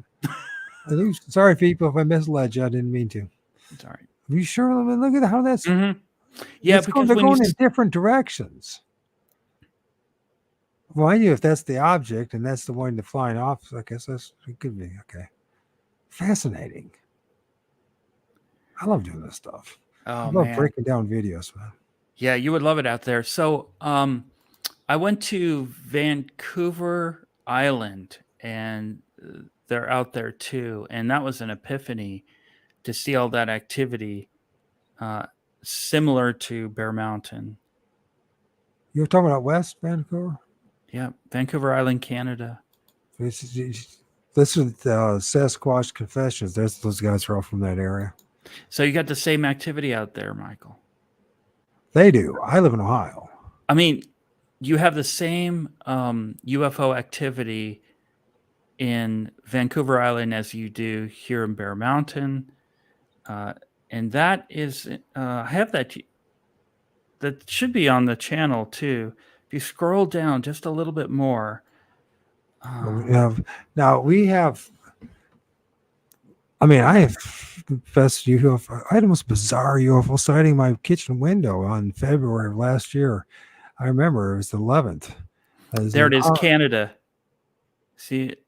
Canada right there. Just give me a little slow with the eyes. October 2019, Canada. Oh, come! I can't see the Canada part. I'm so blind. I should put it in all caps. Oh, it's right below where all the buildings are. It's diagonal from the moon down. Oh, there it is. Yeah. You don't mind? I'll slow it down a little bit so I don't get caught with playing somebody else's video. It's fine. 75%. So yeah, and so February 11th, I swear I had a huge one of those, that when they had that supposed Chinese balloons, right? Well, I had one of those things. I live right on the border of Michigan, right? Mm-hmm. Literally on the border of Michigan. Okay. And there's one that went over my kitchen, and it was one of these one of those globus orange ones they talk about, and it was spilling out as it going across towards me from west to east. It looked like it was spilling out like aluminum, what they call or slag from aluminum, or you saw that, huh? It lit up the whole all the tops of our houses and the trees. I'm watching this can't be happening. At first I thought it might have been a shooting star or something, or then a meteor. And it's like, this is taking way too long, and it lightened up and I was I was in the kitchen. I tried. I got the camera and I ran out my back. But at that time, all I could see was a little bit of the streak, and then the orange globe was then on the east of my house. And I tried to take a couple pictures of it, and I couldn't take a picture of it. Yet I could see it. It's kind of like the moon thing. Mm-hmm. You know, I try to take a picture with a moon with say a cell phone, and all you get is a little dot, but with your eyes, you see it's like a big ball. You know what I mean? Of course, yeah. And the same thing happened to me with my camera, and I was like, damn. Mm. Yeah. But I saw it as plain as day. It was just pulsating, just slowly going just from west to east. And they're like, holy crap, this stuff, these people aren't kidding when they talk about these orange globes. No, it's very real. This is night vision, same area, and it's picking up all this activity. This is looking south toward Washington State, across the Juan de Fuca body of water, and Juan de Fuca body of water. Is that like a lake, river? Oh, it's between Vancouver Island and Washington State. Oh, it's just like a strait or something like that. And Yeah, this is JG crazy. says they see him all the time. We're out there at night. Yep. So, Oh, look at that one. Look at that one. mhm. Look, it moved. Whoa. So I increased the speed on this just because they're really slow sometimes. But look Yeah. at how it's moving. It went up. Then Yeah. nice capture, dude. That's nice. That's nice. Yeah. got the Here's the movement. fake plane. Here is the fake plane. I've got a very thin tripod and a very heavy lens. So, and I zoomed in. So that's what you get, this wobbly kind of thing. Anybody see? But there you have a very interesting blinking element, very similar to the Bear Mountain aircraft. Oh, there it goes. Very- So it kind of goes in and out. It's almost. Is it almost going in a circle? It's yeah, Hard to kind tell. of. There goes Mitch because it's shaking. But there you go. He's got the blinking lights though, Mhm. and then one. Yeah, right I'm one- zoomed in. I'm zoomed in. So I'm not only zoomed in, but I'm using a camera that shoots at night with high ISO. Look at those lights. Look at that. Look at the movement of it too. And this is right, now remember who took my mojo? He's in Oregon. I think he's toward the coast. Would he But do an interview with me? I'm sure. I don't see why not. I can't get a hold of him. Do you have his email? No, I'll forward it to you. please. And or just maybe you can email and say there's a guy that's interested in you, really appreciates your stuff, and it's like, where did the guy go? We need to hear you. I mean, I really need to talk to him. Yeah, I would. He did some great work. You know what I mean? He really did. He captured some amazing images. It's some of the best stuff. Yeah. Now there was a bunch of UFO people like myself, but not me. Had gathered a collection of funds to send him a high quality night vision camera. So that's what he was using. Oh, you guys helped him out. That's nice. I didn't, but some other people did. And I know it's hard to maintain this stuff because life gets in the way. It's just like, it sure does. Yeah. And plus, I don't think it's healthy for us to be focusing on this 24/7 days for our own sanity. Right. But I think it's important to know about it. What kind of camera are you using right now? What's the name of it? I'm using a Sony A7S, and S is, I think, means sensitive. So that means your ISO can open. It's a full frame camera. I had to learn all about this stuff. I had a friend named Anthony who helped me a lot. Maybe you could teach us. Yeah, Maybe sure. we'll do Look at another this. show. I just want to so here we have, that looks like a plane, but that's that same object. That's that same object that was doing all those weird things. So now this is going over residential areas really low. It's always two. Listen, I got images I can share with you next time of it looks like two eyes floating in the sky above the trees. Like it's always two. like two orbs, but they look just like they're spread out just like that. And I'm deliberately filming no more than 100 to 150 feet max into the sky. And I'm not zooming in on anything. I'm just taking images, and you can see it stills around me, orbs, using the flash and all that kind of stuff. And I'm getting some amazing images, and that ties in with what you're doing there too. Is once again, it's these two lights. Okay, so I'm using. But you got three. It's got multiple lights, the two dominant ones, and then right, and it's flashing. So this is the night vision. I'm using a Luna night vision scope. look at that. And Luna, nice. Is this this not UV, or is this night vision? I think it pulls in any available light, like the moon, star, anything to help illuminate. Look at the that field. now. Those by the way, that the video of you filming that blood red moon in New York City, yeah, that's priceless. That's such a nice video. Yeah, I found that, I'm like, how did I miss that? I said, we got to put that in that video, man. That's like, that was. I like the intro. You did a great job on that. Yeah, that was I was on the New Jersey side of Manhattan, or across the Hudson, looking toward Manhattan, and just timed it where I would get the moon rising, and then you can angle it so it's like what's behind up with buildings. these things that look like balloons, but they're like letters and they're numbers. I mean, they're clearly like one's like a plus sign, one's like a Y. Mm-hmm. By the way, I've got a friend of mine who filmed an orb that made a Y sign. By the way, it wasn't a balloon, and it was an orb, literally, that was only about 120 feet away from him, and had the shape of Y in the center of it. Oh, so what is like, or the dollar bill shape thing?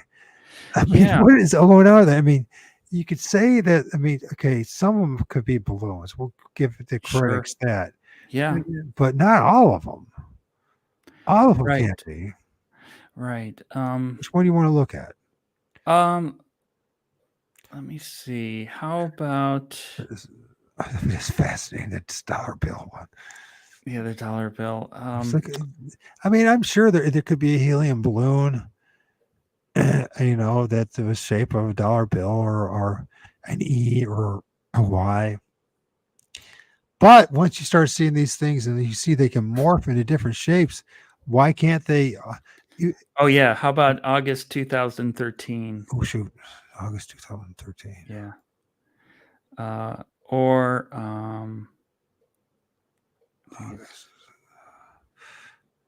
August, March, June.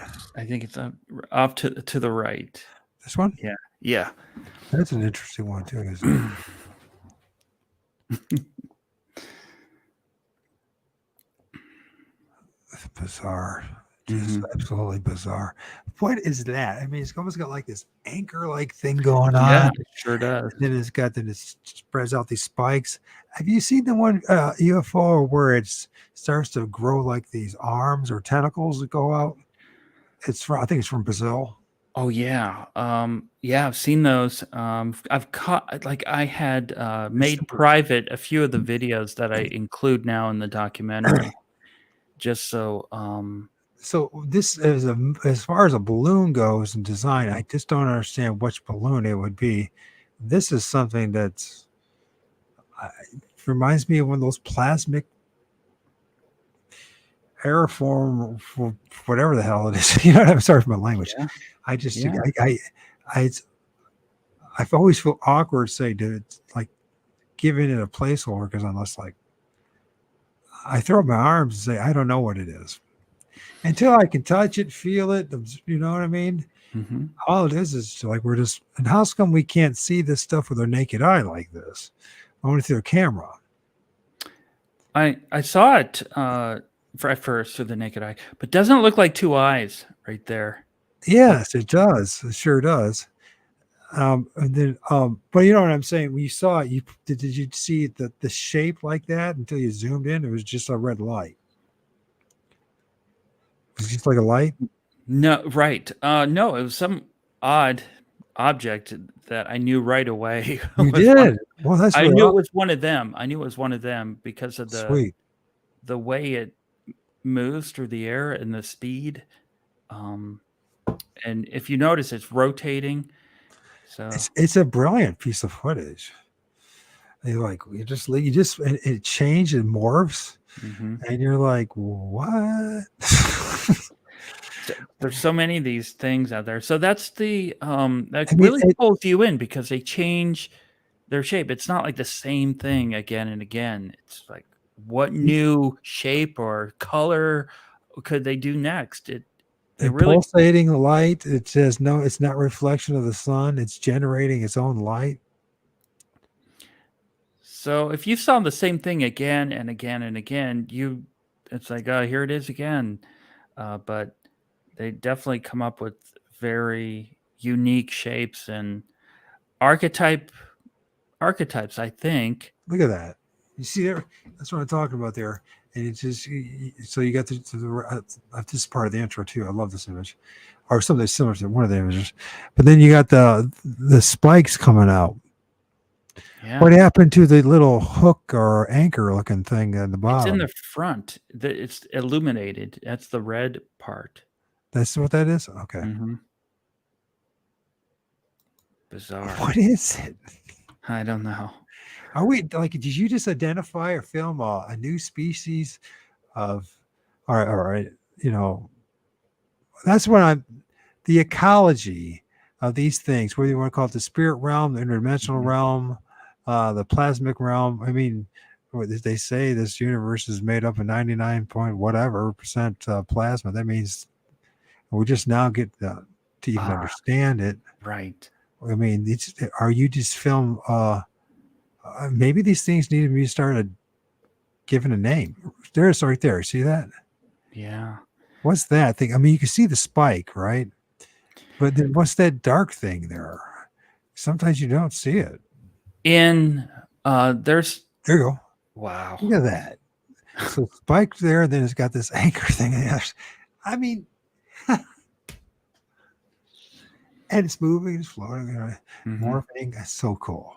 Over the heads of millions of people in New York City. That's the thing. All these are over New York City. Well, most of them are. What would you call it? What name would you give it?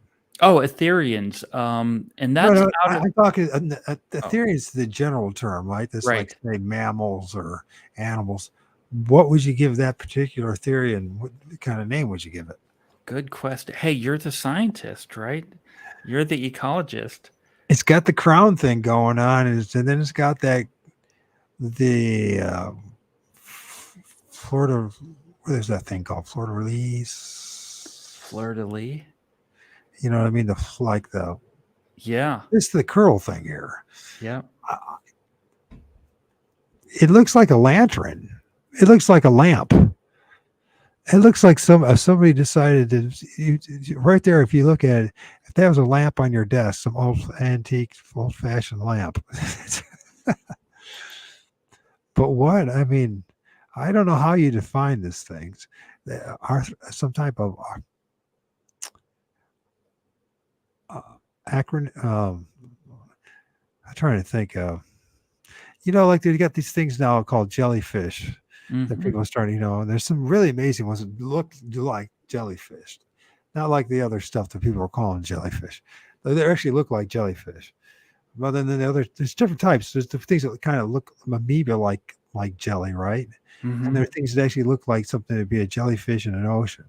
You know what I'm talking about?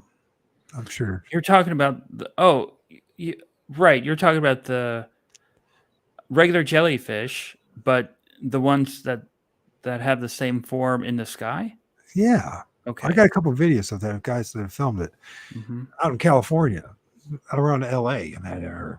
So I think some of these so we're getting into like the biology of it a little bit. It could be the air sac or the air sac that fish have or the swim bladder that jellyfish have.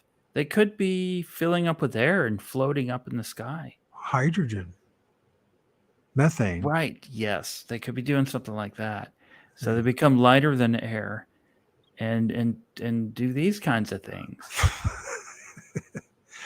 I'm sorry if I'm laughing. I have fun with this, and it's like Fine. I think we're on the cutting edge. I keep telling people if we could get everyone to work together on this instead of fight and argue and try to, the physicists, the plasma physicists, the researchers like us, the boots on the ground thing. I think it's another layer of ecology of their environment, and it's going to That's the way I look at it as well, Michael, for sure. make science more interesting. You know what I mean? It's just like, Yeah, this is like what's that Cameron film? I'll think of it in a minute. Avatar? No. Yes. Okay.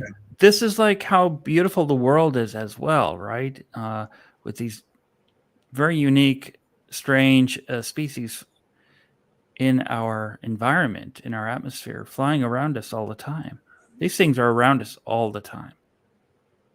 And how is it that they're able to materialize, manifest, and then just basically disappear, or at least go cloaking or something of that nature? What are they feeding on? That's another question. If they are That's a good question. That's if a they are really something good question. physical, they're going to have to use something to. And then there's plasma. So just the whole thing about plasma. I mean, if it is 99% of the universe, and we're just now trying to understand it, that means that, if they're sentient beings, they're doing research on sentient plasma. And there's several science physicists that I've heard say that they believe in sentient plasma. Well, the thing is, there are certain Right there, it looks like a cigarette bud. It does, right? It does. There are certain factions of the government that are studying this, and they know all about this. If I can go out to this field and film it in New York City in the middle of the day, several times a week, Yeah, I mean, they're doing it. they know what's going on. And a lot of the times there was a small plane circling around me when I was filming.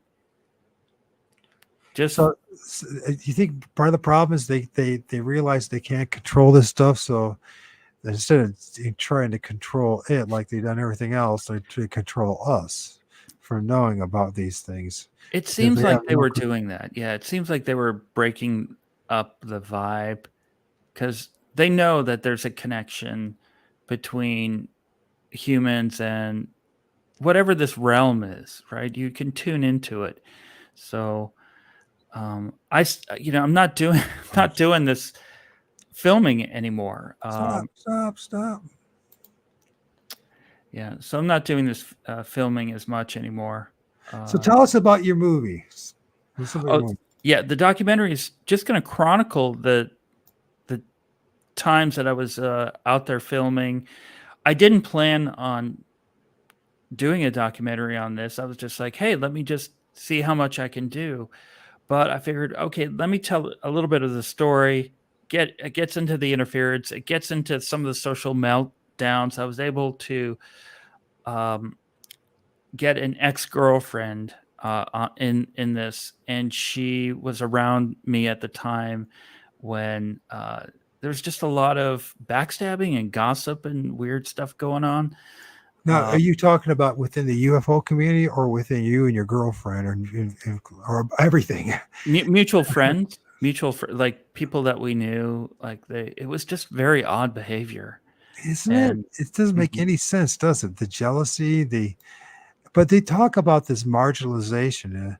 Hansen, this is some guy's last name Hansen. He talks about, he did some research on the UFO community and a paranormal community, and how a lot of us become marginalized people. We're members of a marginalized culture. Then they talk about this anti-structure thing too, and how we have these moments of strange high strangeness and times of chaos in our lives, where things are much more stable. They don't seem to have that kind of influence. This is a bizarre one, dude. this is a bizarre one. Yeah, I embraced it. I embraced the meltdown, and it was damaging at first, but after a while, I figured, it was all for the best. I don't. Do you ever think that maybe, like my son's mother literally took me to court to try to keep my son from being with my. Of course, the judge gave her hell, and both lawyers, so both sides said, if you pursue this, the only thing that's going to happen is you're going to lose a ton of money. But so she stopped because the money was more important than her son. but it's just the whole thing. Lose of best friends. Having problems with people that you just like scratch your head and go, what happened between us? I didn't say anything. There was nothing different about me. Or I didn't say anything. What made you change? And is that something you've experienced with your ex-girlfriend? No, she was supportive. She was cool. Well, then who was the person that you were talking about? Or you don't have to say specifically, but you know what I mean. There were people who we both knew. Some were friends of mine. Some were mutual friends that created a lot of negativity in focusing in on the material that I was researching and calling me crazy, even though I hey, what's up?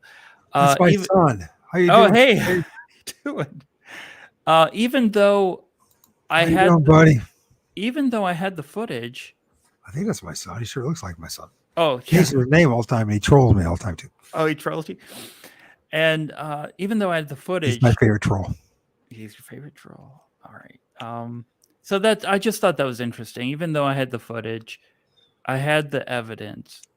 There was still so that's what some of the part of the documentary will focus on. So when do you think it might? Were you planning on having it come out? Soon, within the next few months, I think it'll be done.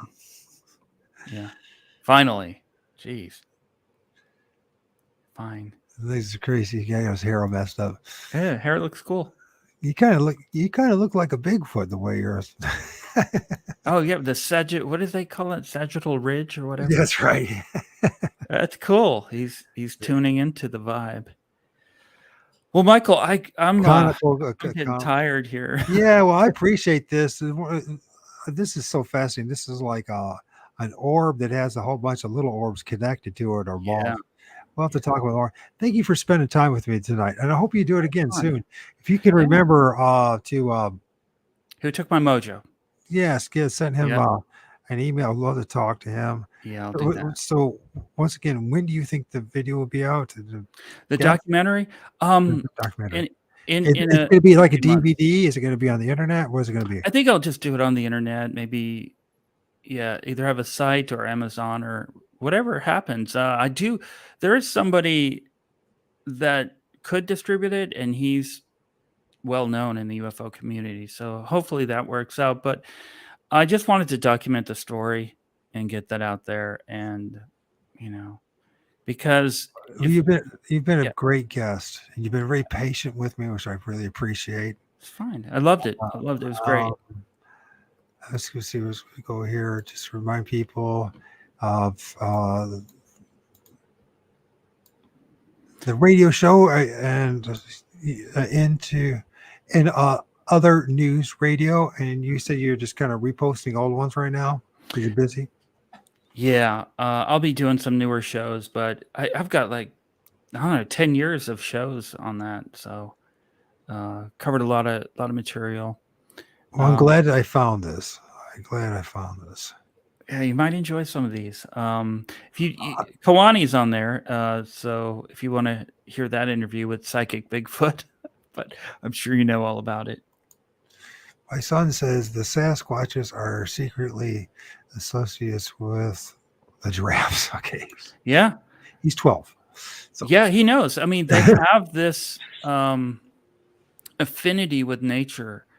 They can talk to deer. They know. They can communicate with animals, I think, but who knows? They seem to have that kind of communication, that ability, especially with, it's so complicated. Maybe the next time we'll talk more about that. But so anyways, It's been brilliant meeting you. I hope that you Yeah, and I do a awesome. show soon. I tell you what, if you're interested, and hopefully by then my numbers would build up. And let's give when the new documentary comes out, those Yeah. come back and let's talk about Oh, perfect. That's a and great promote idea. it. Yeah, let's do it. My son said, "We know you were joking, silly Billy." We all know you. Well, I was convinced. He got me. Yeah. So, yeah, man, to have a great night, have a great weekend. I'm just going to close it up with some music. I think that's my son calling. Anyways, Yeah. great talking to you, Jeff. Yeah. Talk to Same you here. soon. Okay. Take it easy. Take care, man. Okay. I'll close it up with some music here, folks. I think. Oh no, Jock Filet. Let's do a Jock Filet. And we became friends after a while, and they could see that I was really, really interested in what had happened to them, because I could tell it had had a deep impact on them. They hadn't talked about to anybody, because it had again affected their life, their beliefs, a number of things. And I asked them to take me to that place among the forest where the thing had landed, one time. And I said, looking around, if it took off in that direction, it would have hit the trees. And they said, well, it kind of hit the trees. And it went through the trees. Well, okay, so now this isn't some sort of rocket or some sort of helicopter. A helicopter will crash if it hits a tree. I said, why didn't you tell that to the investigator who came here? They said, well, we could tell he would never believe it, because he was looking for hardware. He was looking for some sort of super rocket. He was essentially had an engineering mind. We couldn't tell him that it went through the trees. But you asked a question, so we told you. So I think that's what we need to learn, and that is what bothers me with what's happening now in the US is that we're primarily going to look at the military cases. That's what Congress has mandated. The pilots are going to come up, and now, fortunately, they are giving them permission to speak about what they've seen, okay? Without stigma, without being degraded, without losing their position as pilots, If you're a pilot, you don't want to be assigned to an office somewhere. You want to keep flying, right? So you're not going to talk about UFOs, ever, okay? So when that stigma is removed, now you have another situation. But now we have to think about, and again, the Army and the Air Force is great because they have all these instruments that can measure things. They have radar, they have all of that. A farmer in his field doesn't have that. But the farmer knows his field, and he knows nature, he knows the clouds, he knows if it's going to rain tomorrow, he knows how the cows are behaving. That tells him something about what's going on. It tells you about threats, it tells you about all kinds of other things that a pilot would never know about, because a pilot is looking at a few instruments and the sky in front of him, and that's it. Okay, so we should not narrow what I'm afraid of is that everything will be military observations, because they are so neat, observations from the last 5 years, because we have all this wonderful technology. The farmer doesn't have that technology, so it's going to be discounted, and it should not be discounted. We should go back to the last 50 years, and it's in the database. Now, most of those people have died. I have the privilege of having survived long enough to know all these people, and I can see people making hypotheses about the database that I can tell you are false. I can tell you it did not happen that way, because I went there. And I spoke to the people who are operating that radar, or the people who are flying that airplane back in Brazil in 1987. when there were ships, flying ships coming out of the Amazon at night, flying out of the water of the Amazon. Okay, they saw that. They have pictures of that. Okay? You're not going to get that just by doing some superficial research, as good as the research is at Harvard or Princeton or Stanford. We have to go beyond that. All right, that is Jacques Vallée. I hope you heard some of the things he had to say. I had a good time, and my son is harassing me. Let me play another video.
So, those who, that's my son.